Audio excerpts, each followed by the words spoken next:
Doctor ortho Ayurvedic oil और capsule, अब दर्द भी घुटने टेकेगा। पुन्हाना विधायक के बेटे जावेद खान भाजपा में शामिल, सीएम नायब सैनी ने दिलाई पार्टी की सदस्यता। कांग्रेस विधायक मोहम्मद इलियास के बेटे हैं जावेद।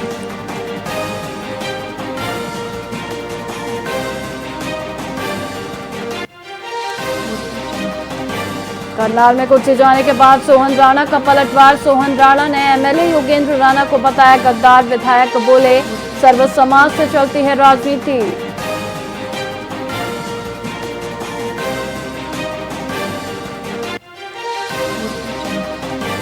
हरियाणा में खाप पंचायतों से दूर होगा हुक्का। सर्व खाप प्रधान बोले नियम तोड़ने पर सामाजिक कार्रवाई। सामाजिक सुधार की दिशा में खापों की नई पहल।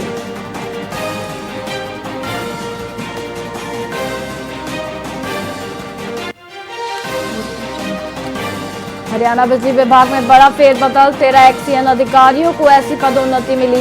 डीएचबीबीएन ने जारी किए तबादला और पदोन्नति आदेश।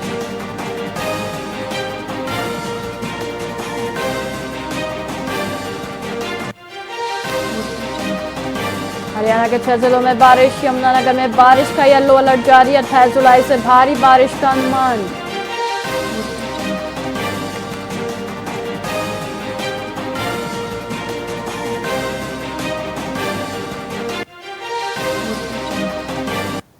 नमस्कार, आप देख रहे हैं वीआईपी न्यूज और मैं हूं आपके साथ वैशाली श्रीवास्तव। आइए रुक करते हैं खबरों की ओर।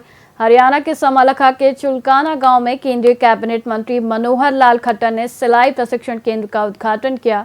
इस महत्वपूर्ण पहल का उद्देश्य समाज के अंतिम व्यक्ति, विशेषकर बेटियों और महिलाओं को आत्मनिर्भर बनाना है। यह केंद्र 70 दिनों के प्रशिक्षण के साथ 70 छात्राओं को स्वरोजगार के लिए तैयार करेगा, जो 2 शिफ्टों में आयोजित होगा। यह योजना 75 गांव में सिलाई प्रशिक्षण केंद्र खोलने की व्यापक पहल का हिस्सा है, जिसका लक्ष्य कौशल विकास के माध्यम से सामाजिक उत्थान सुनिश्चित करना है। अंत्योदय की भावना को साकार करते हुए यह परियोजना समाज के पिछड़े वर्गों तक विकास पहुंचाने की सरकार की प्रतिबद्धता को दर्शाती है। उस ट्रस्ट के माध्यम से हम गांव-गांव में जाकर के सर्वे कराते हैं और सर्वे कराने के लिए हम उनको यही कहते हैं कि जो गरीब परिवार हैं उनकी मदद कैसे की जा सकती है।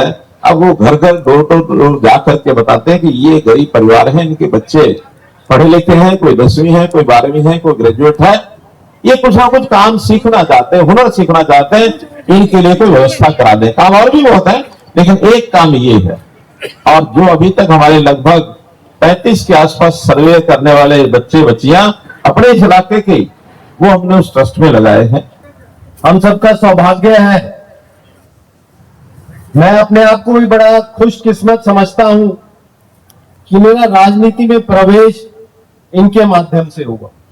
इनकी जो सोच है मुझे आगे बढ़ने के लिए प्रेरित करती है हमेशा, क्योंकि जिस तरह की राजनीति ये करते हैं, मैं भी शुरू से यही चाहता था कि इसी तरह की राजनीति करूं कि जहां पे अंतिम व्यक्ति जो पंक्ति में खड़ा है उसके भले के बारे में सोचे। तो ऐसी सोच का व्यक्ति मुझे लगता है, अगर जब से हरियाणा बना है, अगर ऐसे ही मुख्यमंत्री हमें मिलते तो हमें ये अंत्योदय चलाने की आज आवश्यकता नहीं पड़ती। हर एक व्यक्ति अपने आप में स्वावलंबी होता, हर एक माँ, हर एक बहन अपने आप में कुछ ना कुछ अपने जीवन यापन में कहीं कमाई कर रही हो। तो ऐसे सोच के व्यक्ति, मुझे लगता है कि खाली हरियाणा को ही नहीं, पूरे हमारे भारत देश को भी ऐसे व्यक्ति की आवश्यकता है। उस ट्रस्ट फरीदाबाद में बुखार और शरीर पर लाल चकत्तों के बढ़ने की घटनाओं को देखते हुए स्वास्थ्य विभाग सतर्क हो गया है। Civil surgeon doctor Jayant Ahuja ने चेतावनी दी है कि आज डेंगू या मलेरिया के लक्षण हो सकते हैं, इसलिए तत्काल सरकारी अस्पताल में डॉक्टर से संपर्क करें। उन्होंने झोलाछाप डॉक्टरों से दूर रहने की सलाह दी है। डेंगू मलेरिया की रोकथाम के लिए स्वास्थ्य विभाग की 40 टीमें शहर भर में सक्रिय हैं। अब तक जिले में केवल 3 से 4 डेंगू मलेरिया के मामले सामने आए थे, इनका इलाज पूरा हो चुका है। देखिए, जिले के अंदर सिचुएशन अभी कंट्रोल में है। पहले 2 और 3 पेशेंट आए थे मलेरिया डेंगू के, तो ये जो पेशेंट है ये ठीक हो चुके हैं। नया कोई पेशेंट अभी आया नहीं है। मलेरिया की जो पहचान है वो सिंपल है। इसके अंदर फीवर आता है और साइक्लिकल फीवर होता है, कब कभी छूटती है। और ये व्यक्ति जो मलेरिया से ग्रस्त होता है, इसको फीवर जो है नाइट टाइम में सबसे ज्यादा तेज होता है। डेंगू वाला जो पेशेंट है उसके अंदर फीवर हाई ग्रेड होता है, साथ में हेडेक होता है और लाल रंग के छोटे छोटे चट्टे होते हैं जिसको आप स्किन पर देख करके पहचान सकते हैं। देखिए, भारतीय जनता पार्टी की ओर से नारनौल के पीडब्ल्यूडी रेस्ट हाउस में एक प्रेस कॉन्फ्रेंस आयोजित की गई, जहां नीट परीक्षा में शानदार प्रदर्शन करने वाले विद्यार्थियों को सम्मानित किया गया। इस सम्मान समारोह में सांसद चौधरी धर्मवीर, नारनौल विधायक ओम प्रकाश यादव, महेंद्रगढ़ विधायक कंवर सिंह यादव और भाजपा जिलाध्यक्ष डॉक्टर जितेंद्र राव सहित पार्टी के कई पदाधिकारी मौजूद रहे। विभिन्न शिक्षा संस्थानों के मेधावी छात्रों को मोमेंटो देकर उनके भविष्य के लिए शुभकामनाएं दी गईं। विशेष रूप से सीएलसी नारनौल के 18 विद्यार्थियों ने उत्कृष्ट प्रदर्शन किया, जिन्हें सराहा गया। भाजपा नेताओं ने विद्यार्थियों को कड़ी मेहनत और अनुशासन की प्रशंसा की और उन्हें चिकित्सा क्षेत्र में बेहतर सेवा देने के लिए प्रेरित किया। मैं नरेंद्र सिंह, डायरेक्टर सीएलसी नारनौल। जो ये बच्चे हैं, हमारे 100 बच्चों में से 18 स्टूडेंट्स हैं जिन्होंने नीट परीक्षा के अंदर जो रैंकिंग है वो 30,000 से जो कम रहे, जिनको गवर्नमेंट मेडिकल कॉलेज मिलेगा। ठीक है सर।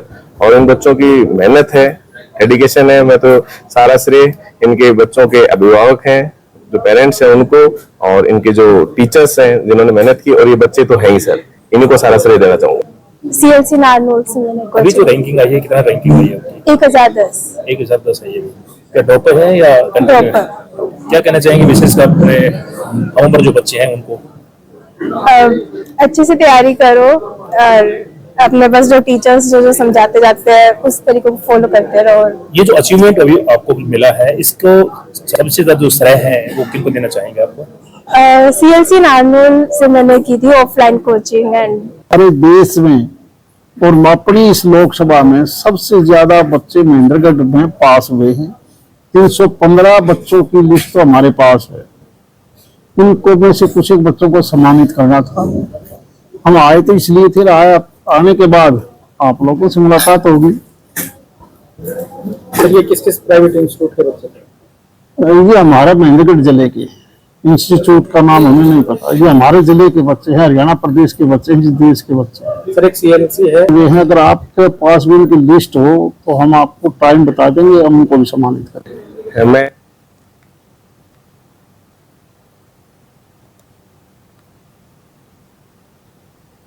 फिलहाल खबरों में इतना ही। मुझे दीजिए इजाजत। देखते रहिए वीआईपी न्यूज। नमस्कार।